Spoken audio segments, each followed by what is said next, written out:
بسم الله الرحمن الرحيم الحمد لله رب العالمين والصلاة والسلام على سيدنا ونبينا محمد وأهل بيته الطيبين الطاهرين. મારા વડીલો, ભાઈઓ, અસ્સલામુ અલૈકુમ વરહમતુલ્લાહિ વબરકાતુહ. મેથ્યુ સઈદ એક લેખક છે, ઓથર છે, અને એનું કિતાબ બ્લેક બોક્સ થિંકિંગ, જેના ઉપર અમે ઘણી વખત ડિસ્કસ કર્યા છે. તો એમાં એક ચેપ્ટર છે જેનું નામ છે સ્કેર્ડ સ્ટ્રેઇટ. ચેપ્ટરનું નામ છે સ્કેર્ડ સ્ટ્રેઇટ. એ લખે છે કે 1978માં 17 ટીનેજર્સને લખા ચૂઝ કર્યા, 13 છોકરાઓ અને 3 છોકરીઓ. હવે આ ખાલી નોર્મલ ટીનેજર્સ ના હતા, એ લોકો કાંઈ ને કાંઈ ખોટું કર્યા હતા, જેનાથી એટલે પ્રોબ્લેમેટિક ટીનેજર્સ હતા. એક છોકરો પકડાનો હતો, ચોરી કરતો હતો. બીજો છોકરો વાયલન્સમાં પકડાનો હતો. છોકરીઓમાં પણ કાંઈ ને કાંઈ ભૂલ કર્યા હતા, અને એક કે બે વખત કોર્ટમાં પણ જઈ આવ્યા હતા, જુવેનાઇલ કોર્ટમાં. પહેલાં કે બધું ટ્રાય કર્યા આ છોકરાઓને સુધારવાનું, એટલે કે સમજાવવાની કોશિશ કર્યા. પણ હવે એ કહે કે અમે એક બીજું જાતનો અમે એક પ્રોજેક્ટ ટ્રાય કરે, પ્રોગ્રામ ટ્રાય કરે, જેથી આ છોકરાઓ સુધરશે. તો આ છોકરાઓને ભેગા કરીને કંઈ કહેવામાં આવ્યું કે તમારું આજે સાઇટ સીઈંગ છે, ફિલ્ડ ટ્રીપ છે, સ્કૂલનું ફિલ્ડ ટ્રીપ છે. અને ડિફરન્ટ નેશનાલિટીઝ હતા, બીજા આફ્રિકન્સ હતા, ઇન્ડિયન્સ હતા, ધોરિયાઓ હતા. ફિલ્ડ ટ્રીપ ક્યાં છે? એ કહે છે આજે તમે લઈ જાય છે અમે Rahway prison. Rahway prison high security prison છે યુએસમાં. તો આ 17 છોકરાને ભેગા કરી બસમાં બેસાડી અને નોર્મલ જ્યારે નીકળતા હોય ફિલ્ડ ટ્રીપમાં છોકરાઓ બધા ખુશ, બસમાં આરામથી વાતો કરતા હતા, ગારામ ગારી. કારણ કે છોકરાઓ બધા ક્રેક હતા, થોડાક ક્રેક એટલે મસ્તીખોર. એ લોકોનું વોકિંગ સ્ટાઇલ, ડ્રેસિંગ સ્ટાઇલ, બીજા ઇયરિંગ્સ પહેર્યા હતા, ટોપી ઊંધી, અને મજામાં નીકળ્યા બસમાં. હવે જાય છે રાહવે પ્રિઝન તરફ ફિલ્ડ ટ્રીપ. એ કહે છે કે આ જે છોકરાઓ હતા એક સેમ્પલ હતા. એ વખતમાં અમેરિકામાં જે ઘણા ક્રાઇમ્સ હતા, રિસર્ચ પ્રમાણે એ કહે છે અડધા જે હતા 50% was committed by teenagers between the ages of 10 and 17. Most of the crimes are committed, half of the crimes are committed by kids between the ages of 10 to 17. તો ક્રાઇમ રેટ એટલું high હતું જવાનીઓમાં. તો આ છોકરાઓને જ્યારે પ્રિઝનમાં લઈ જવામાં આવે છે, પછી રસ્તામાં એક ઇન્ટરવ્યૂ કરે છે, તમે શું ડરો છો પ્રિઝનમાં જવાનું? છે કે શું ડરશો? અમે અમારું તો સાઇટ સીઈંગ છે, વી આર નોટ સ્કેર્ડ, અમે ખાલી જાય છો પ્રિઝનર્સને જોવા. હવે જ્યારે પ્રિઝનમાં ઘરે છે, મેઇન જે દરવાજો હોય છે, એક વખત ઘરી જાય છે તો દરવાજો પાછળથી સ્લેમ કરવામાં આવે છે. એક વખત છોકરો ચોંકી જાય છે, તરત જ એક પ્રિઝન ગાર્ડ આવે છે અને આ 17 બચ્ચાઓને પ્રિઝનર તરીકે ટ્રીટ કરે છે કે બધા તમે સીધા ઉભા રહ્યો, અહીંયા મસ્તી નથી, ધીસ નોટ સાઇટ સીઈંગ. જે લોકોના મોઢામાં ગમ છે ફેંકી દો, ટોપી બધાને ઉતારો, એક લાઇનમાં ઊભા રહ્યો જેમ પ્રિઝનર્સને. છોકરાઓ ચોંકી જાય છે. અમે કહેવામાં આવ્યું તો આ site seeing, this is a fun trip. પછી હવે આ સિક્યુરિટી ગાર્ડ જોઈને થોડાક ડરી ગયા. પછી એ લોકોને પ્રિઝનમાં લઈ જવામાં આવે છે અને પ્રિઝનમાં એ લોકો હાલત જોઈ છે, પ્રિઝનર્સની હાલત શું. એક સેલમાં એ લોકોને લઈ જવામાં આવે છે, સોલિટરી કન્ફાઇનમેન્ટ, સેક્સ્યુઅલ એબ્યુઝ, ગારામ ગારી, ટોર્ચર, માણસો રાર પાડતા હતા. આ છોકરાઓ બધું જોઈ છે જેલમાં. તો આ જે પ્રોગ્રામ હતો એનું નામ હતું સ્કેર્ડ સ્ટ્રેઇટ. આ ઓર્ગેનાઇઝ કોણ કર્યું હતું? આખું પ્રિઝનર્સ જ ઓર્ગેનાઇઝ કર્યા હતા. પ્રિઝનર્સ જે લોકોને લાઈફ ઇમ્પ્રિઝનમેન્ટ મળ્યું હતું, એ લોકો કહે કે જે માણસો બહાર છે એ લોકોને ખબર નથી કે જેલમાં શું થઈ છે. તો અમે આ એક પ્રોગ્રામ ઓર્ગેનાઇઝ કરે જેથી આ જવાનીઓ જાણી શકે કે પ્રિઝનમાં શું ચાલે છે, તો એ લોકો ઝુલ્મ નહીં કરે, આ એ લોકો મસ્તી નહીં કરે. તો આખો પ્રોગ્રામ ડિઝાઇન હતું. તો છોકરાઓ જે આ જોઈ છે પ્રિઝનમાં તરત જ ડરી જાય છે. કોઈ દિવસ આવું જોયા ના હતા, સાંભળ્યા હતા, પણ હવે જ્યારે જોઈ છે ત્યારે ડરી જાય છે. પછી એ લોકોને એક રૂમમાં બંધ કરવામાં આવે છે, 17 જણ અને 20 લાઈફ ઇમ્પ્રિઝનમેન્ટના પ્રિઝનર્સ. પછી પ્રિઝનર્સ એક ઊભા થઈને આ છોકરાઓને સમજાવે છે ને એ જોરથી કહે છે કે તમે ખબર છે અમારા ઉપર શું થયું છે જેલમાં, અમે શું જુલ્મ કર્યા હતા અને શું ટોર્ચર થયું છે અમારા ઉપર. તો આખું પ્રોગ્રામ જે હતું લગભગ 3 કલાકનું હતું, પણ બચ્ચાઓને થયું કે 3 દિવસ છે. It was so harsh. એકલા ડરી જાય છે. જ્યારે પ્રિઝનમાંથી નીકળે છે, હવે જાય છે પાછું, ત્યારે બસમાં શાંતિ, નો બડી સ્ટોપિંગ, બધા શોકમાં છે. ઇનફેક્ટ એક વખત એને બસ સ્ટોપ કરવું પડે છે. કેમ? કારણ કે એક છોકરાને ઉલટી થાય છે. 1-2 જણ તો રોવા લાગી ગયા એ ડરમાં. તો આ બધું રેકોર્ડ થતું હતું કેમેરા ઉપર. અને શપીરો કરીને કોઈ ફિલ્મ ડાયરેક્ટર હતો, એ આખું ડોક્યુમેન્ટરી બનાવે છે. છોકરાઓને ખબર ના હતું કે એ લોકોનું ફિલ્મિંગ થાય છે, પણ આ ડાયરેક્ટર આખું છોકરાઓનું રિએક્શન જોઈ અને ડોક્યુમેન્ટરી બનાવે છે. અને ઇટ બીકેમ અ સક્સેસ. કારણ કે છોકરાઓને હવે પૂછા કરવામાં આવ્યું કે શું તમે જાઓ છો જેલમાં? કે ના, અમે અમારી જિંદગી હવે આજથી વિલ ટ્રાય ટુ ચેન્જ, અમે આ જેલમાં નથી જાઉં. ઇમિડિયેટલી જ્યારે ઇન્ટરવ્યૂ કરેલા હતા ત્યાં આ ડોક્યુમેન્ટરી બન્યું. ડોક્યુમેન્ટરીને ઓસ્કર એવોર્ડ્સ મળ્યા. જજીસ એ બધા પોલિટિશિયન્સ વાહ વાહ, પ્રોગ્રામ હોય તો આવો. આ ડરના કારણે કે જે આખું ટાઈમ તમે વાત કરતા હતા, આ છોકરાઓ ઓચિંતાનું બદલી ગયા. So this is a success. થોડુંક ટાઈમમાં આ જ પ્રોગ્રામ સ્કેચ સ્ટ્રેટ ટીવી પર બતાવવામાં આવ્યું. અને આ પ્રોગ્રામ પછી અમેરિકા, કેનેડા, ઓસ્ટ્રેલિયા, નોર્વેમાં બધી બાજુ ઇન્ટ્રોડ્યુસ કરવામાં આવ્યું. છોકરાઓને ભેગા કરે, જે લોકો વધારે મસ્તીખોર હોય એ લોકોને લઈ જાય જેલના ટ્રીપમાં. અને કે એમાંથી છોકરાઓનો બહુ સુધારો થયું, રિસર્ચ કહે છે. પછી 1999માં, આ 1978, 1999માં એટલે કંઈક બીજું ડોક્યુમેન્ટરી બનાવ્યું. ત્યારે એટલે ઓલા જ 17 છોકરાઓ જે હતા જે પેલી વખત ગયા હતા, એ લોકોને ટ્રેસ કરી એ લોકોનું પાછું ઇન્ટરવ્યૂ લીધું. તો ઘણા શાદી કરી લીધા હતા, બચ્ચાએ થઈ ગયા હતા, તો એને પાછું ઇન્ટરવ્યૂ કરે છે કે હાઉ વોઝ યોર એક્સપિરિયન્સ? તો પાછું એ જ બોલે છે કે that experience changed our life. અમે આજ સુધી સીધા છે. એક પાદરી હતો, એક ફાઇન રીતે વેપાર કરતો હતો. હવે આ સાંભળીને અમારા મગજમાં એક વિચાર આવ્યો કે ના, અમારા કોમમાં પણ છે છોકરાઓ જે લોકો મસ્તીખોર છે. હમણાં બહુ જ વાત થાય છે, ડ્રગ્સ વધી ગયું છે, હોમોસેક્સ્યુઆલિટી વધી ગયું છે. તો કેમ અમે પણ આ છોકરાઓને ભેગા કરી લઈ જાય એવું કોંગામાં એક વખત, ભલે જોઈએ કે જેલમાં હાલત શું છે, કે જો લાગે પકડાના તો શું હાલત થશે. એક વિચાર કે ના, અમે પણ આ કરવું જોઈએ. છોકરાઓને ડરાવો જેથી સીધા થઈ જાય. આનો પર અમે આવશું. 1982માં, જાન્યુઆરી ઓફ 1982, એક બાઈ હતી, છોકરી હતી, જવાન છોકરી, 19 વર્ષની, એકલી રહેતી હતી ઘરમાં. એના ઘરમાં ચોર ઘરે છે, એક ઇન્ટ્રુડર ઘરે છે. ખાસ ચોરી કરવાનું નિયત ના હતું. એ છોકરો જાય છે, ક્યાંયથી છુરી ગોતી આ જઈને આ બાઈને સ્ટેપ કરે છે અને હી મર્ડર્સ ધી વાઇફ, ધીસ લેડી, મારી જ નાખે છે. પછી એને સેક્સ્યુઅલી એસોલ્ટ કરે છે અને ત્યાંથી ભાગી જાય છે. પોલીસ લોકો આવીને ઇન્વેસ્ટિગેટ કરે છે, કોઈ પકડાણું નહીં. 1982ની વાત છે. 2005માં એક શોપલિફ્ટિંગનું કેસ આવ્યું. દુકાનમાંથી કોઈ ચોરી કર્યું, કેમેરામાં દેખાનું. તો એક માણસ પકડાનું, એનું નામ એન્જેલો સ્પેઝિયલ. પોલીસ એને પકડ્યા ફોર શોપલિફ્ટિંગ. હવે યુએસમાં જ્યારે પણ કોઈ પ્રિઝનર પકડાય તો એના ડીએનએ સેમ્પલ્સ લઈ લઈએ છે. ફિંગરપ્રિન્ટ્સ લઈએ અને ડીએનએ સેમ્પલ્સ પણ લઈએ. આ 2005માં આના ડીએનએ સેમ્પલ્સ પણ લીધા. શોપલિફ્ટિંગ નાનું જુર્મ હતું, કાંઈ ફાઇન પે કરીને મૂકી દીધા એને. એન્જેલો સ્પેઝિયલ. 2007માં આ જ માણસને પાછું પકડ્યું, એન્જેલો સ્પેઝિયલ. એને કીધા કે તારું જે ડીએનએ સેમ્પલ અમે 2 વર્ષ પહેલાં લીધા હતા, it matched with the murderer of 1982. 1982માં જે મર્ડર થયું હતું એમાંથી જે મેં ડીએનએ સેમ્પલ્સ મળ્યા હતા, it matched with your DNA samples.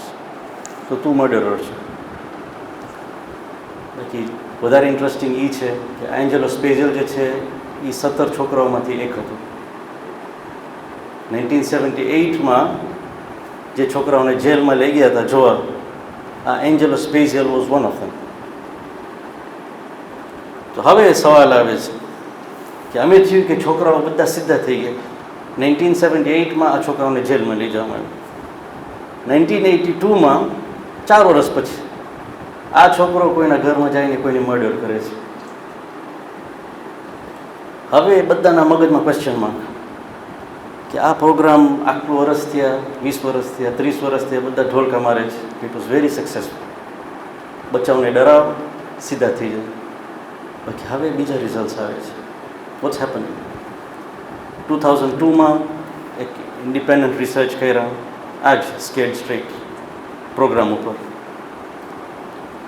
અને એલાકા કહે કે ના, આનું નામ ચેન્જ કરવામાં આવે, it should B scared cricket. કારણ કે જે બચ્ચાઓ આ પ્રોગ્રામ મને નાખવામાં આવ્યું, જે લોકો જેલમાં ગયા, it actually increases violence by 28%. Violence ઓછું કરવાના બદલે એલાકામાં વાયલન્સ વધી જાય છે બાય 28%. 2002માં આ પ્રોગ્રામ સ્ક્રેપ ઓફ કરી નાખ્યો. Nobody should be taken to prison again. આ યુથ્સને, કારણ કે એલાકાના મગજ ઉપર બહુ જ ખરાબ અસર આવે છે. હવે આ સ્ટોરી સાંભળીને અમારા મગજમાં સવાલ આવે,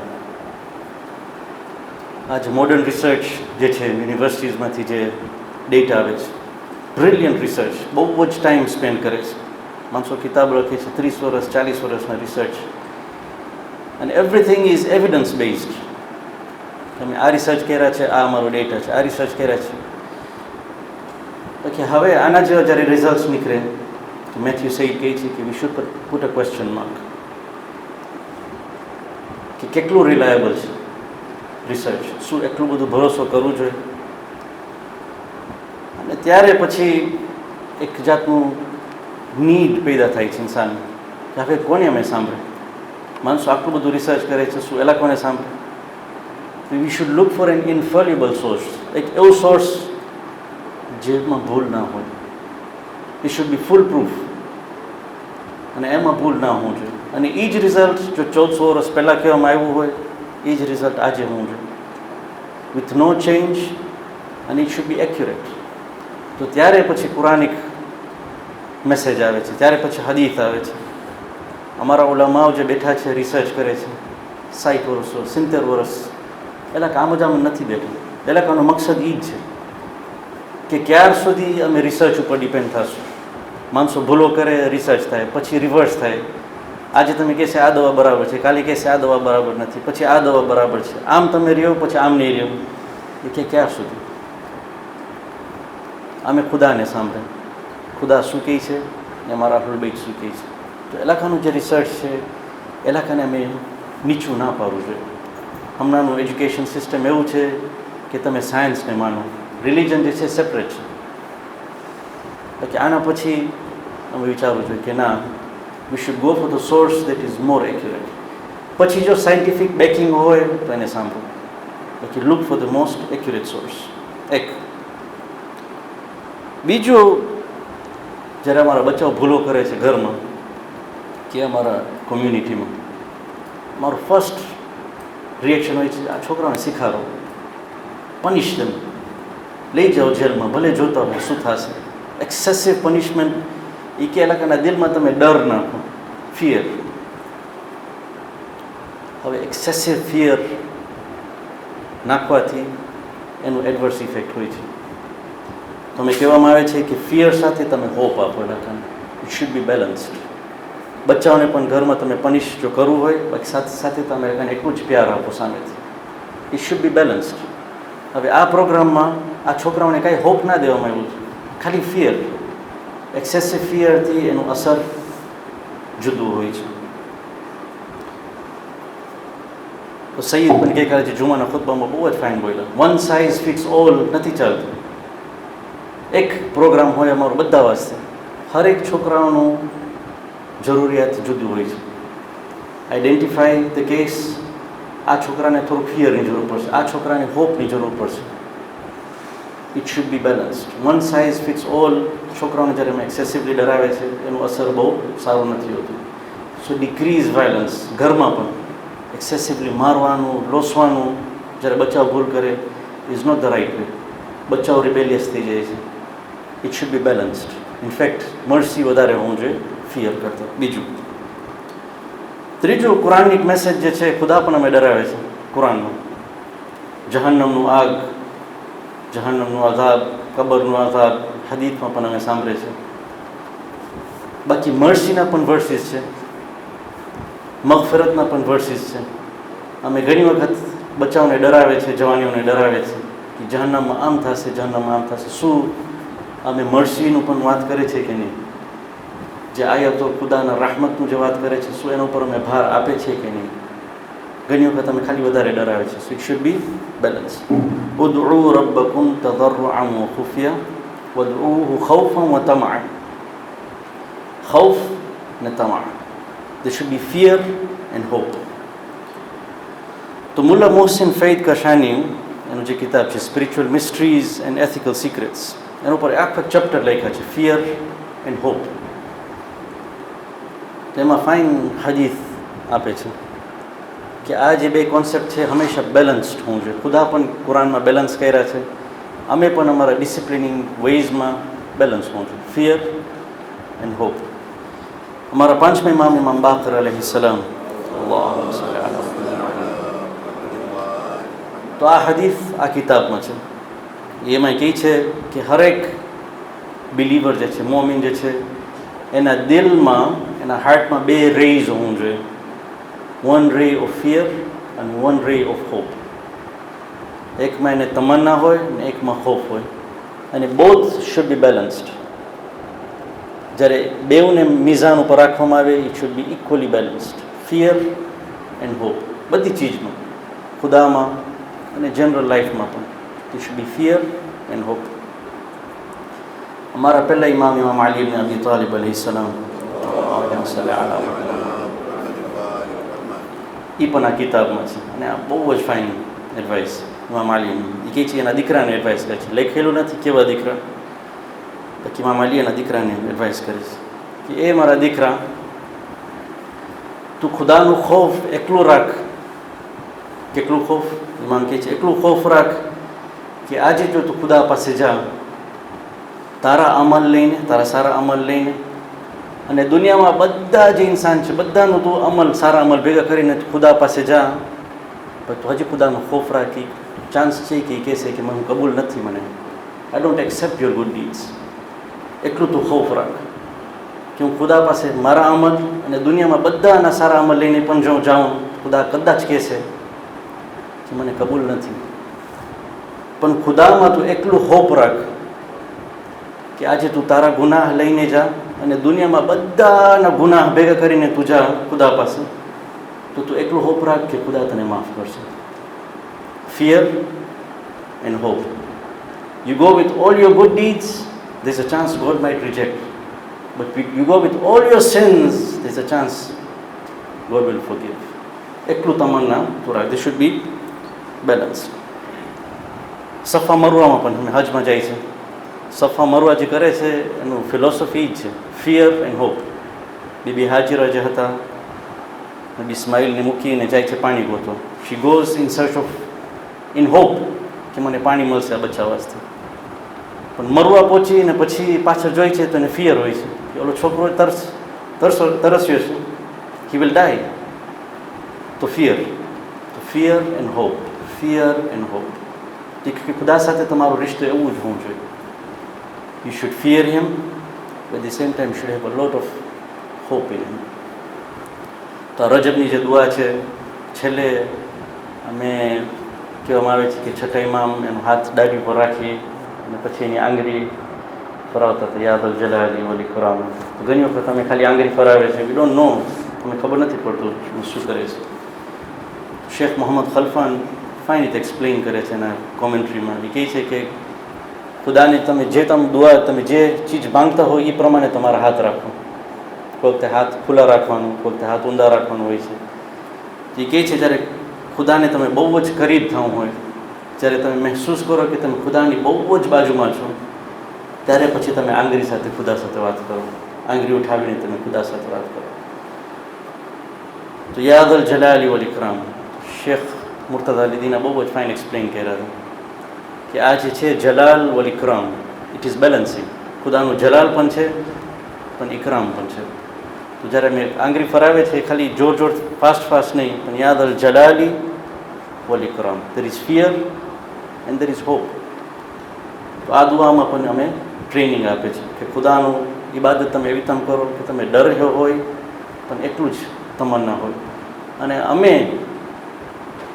જ્યારે અમારા બચ્ચાઓ સાથે ડીલ કરતા હોય એ લોકો પણ કહે છે રબ્બે રહમહુમા કમા રબ્બયાની સગીરા. અમે પણ રબ છે એ લોકો વાસ્તે. અમે જો રબ હોય તો અમારા બચ્ચાઓ સાથે પણ એટલું જ હોવું જોઈએ. યાદ અલ જલાલી વલ ઇકરામ, થોડુંક જલાલ હોય પણ સાથે સાથે એટલું જ કરમ પણ હોય બચાવ સાથે.